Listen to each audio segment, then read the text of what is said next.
Hello friends, welcome to யாவிஸ் daily diary. இன்றைக்கி நம்ம சேனலில் என்ன பார்க்க போகிறோம்னா, பன்னீர் பட்டர் மசாலா எப்படி செய்கிறதா பார்க்க போகிறோம். வாங்க வீடியோக்குள்ளே போகலாம்.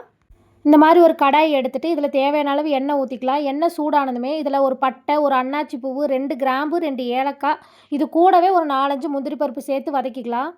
அதுக்கடுத்து பார்த்திங்கன்னா மீடியம் சைஸில் 3 பெரிய வெங்காயம் எடுத்துக்கிட்டேன், 10 பல் பூண்டு, ஒரு துண்டு இஞ்சி, ஒரே ஒரு பச்சை மிளகா மட்டும் எடுத்துக்கிட்டேன். இதெல்லாமே நம்ம இப்போ ஒன்றா சேர்த்து வதக்கிக்கலாம். நீங்கள் பெரிய வெங்காயமே பார்த்தீங்கன்னா சின்ன சின்னதாக அது கட் பண்ணணுங்கிறதெல்லாம் இல்லை, இது வதக்கி அரைக்க தான் போகிறோம். அதனால 1 2 கட் பண்ணாலே போதும். இதெல்லாமே சேர்த்து வதக்கும் போது இது கூடவே நம்ம கொஞ்சம் இதுக்கு தேவையான அளவு மட்டும் உப்பு சேர்த்துக்கலாம். உப்பு ஆட் பண்ணதுக்கப்புறமா பார்த்திங்கன்னா நம்ம நல்லா வதக்கி விட்டுக்கலாம். இப்போ வெங்காயம் ஒரு கண்ணாடி ஸ்டேஜுக்கு வந்த உடனே இது கூட நம்ம கட் பண்ணி வச்சுருக்கிற தக்காளியும் ஆட் பண்ணிக்கலாம். நான் பார்த்திங்கன்னா 3 மீடியம் சைஸ் தக்காளி வந்து எடுத்துக்கிட்டேன். இப்போ இதெல்லாமே நல்லா கிளறி விட்டுட்டு இது ஒரு 5 நிமிஷம் மூடி போட்டு நல்லா வேக வச்சிடலாம். இப்போ பார்த்திங்கன்னா தக்காளி நல்லா வதங்கிடுச்சு. இந்த மாதிரி நம்ம மூடி போட்டு வேக வைக்கும்போது தக்காளி கொஞ்சம் சீக்கிரமே வதங்கிடும். இப்போ இது நல்லா வதங்கிருச்சு. இது கொஞ்சம் நேரம் ஆறட்டும். இதுக்கு அடுத்து பார்த்திங்கன்னா நம்ம பன்னீர் வந்து நமக்கு தேவையான சைஸில் கட் பண்ணிவிட்டு அதை வந்து ஒரு 5 நிமிஷம் சுடு தண்ணியில் போட்டு எடுத்துக்கிட்டால் கொஞ்சம் சாஃப்டாக இருக்கும்.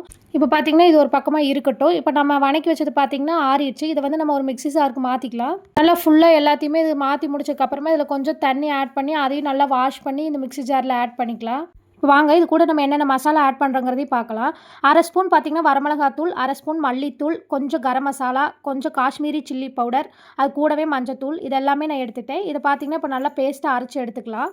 இப்போ பார்த்திங்கன்னா வதக்கணும்ல அந்த கடாயவே எடுத்துக்கிட்டு இதில் தேவையான அளவு பட்டர் ஆட் பண்ணிக்கலாம்.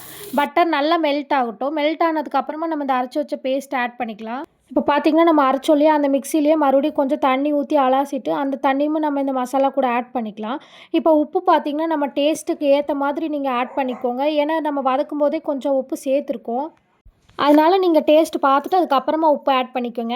இப்போ இந்த கன்சிஸ்டன்சிக்கு தேவையான அளவு நம்ம தண்ணி ஆட் பண்ணிவிட்டு இதை ஒரு 5 நிமிஷம் மூடி போட்டு கொதிக்க வச்சிடலாம். இப்போ பார்த்திங்கன்னா நல்லா கொதி வந்துருச்சு. நல்லா கொதி வந்ததுமே இந்த ஸ்டேஜில் நம்ம டேஸ்ட்டை இன்னும் என்ஹான்ஸ் பண்ணி கொடுக்கறதுக்காக 2 டேபிள் ஸ்பூன் சுகர் வந்து ஆட் பண்ணிக்கலாம்.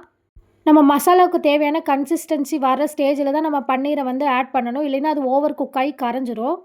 பன்னீர் ஆட் பண்ணி முடிச்சதுக்கப்புறமா பார்த்திங்கன்னா இது கூடவே நம்ம 1 டம்ளர் பாலும் ஆட் பண்ணிக்கலாம். உங்களுக்கு ஃப்ரெஷ் க்ரீம் ஆட் பண்ணி செய்கிறது பிடிக்கணும், நீங்கள் இந்த ஸ்டேஜில் பாலுக்கு பதிலாக ஃப்ரெஷ் க்ரீம் கூட ஆட் பண்ணிக்கலாம்.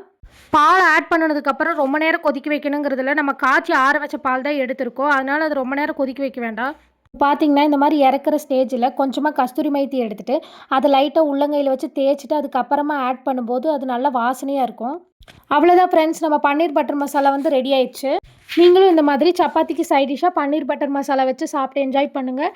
உங்களுக்கு கண்டிப்பாக இந்த வீடியோ பிடிக்கும்னு நம்புகிறேன். வீடியோ பிடிச்சிருந்தா மறக்காமல் லைக் பண்ணுங்கள், மறக்காமல் நம்ம சேனலை சப்ஸ்கிரைப் பண்ணுங்கள். அப்போ தான் நம்ம போடுற வீடியோ எல்லாமே உங்களுக்கு தொடர்ந்து வரும். இதே மாதிரி நம்ம அடுத்த வீடியோவில் பார்க்கலாம். அது வரைக்கும் யாவிஸின் நன்றிகள்.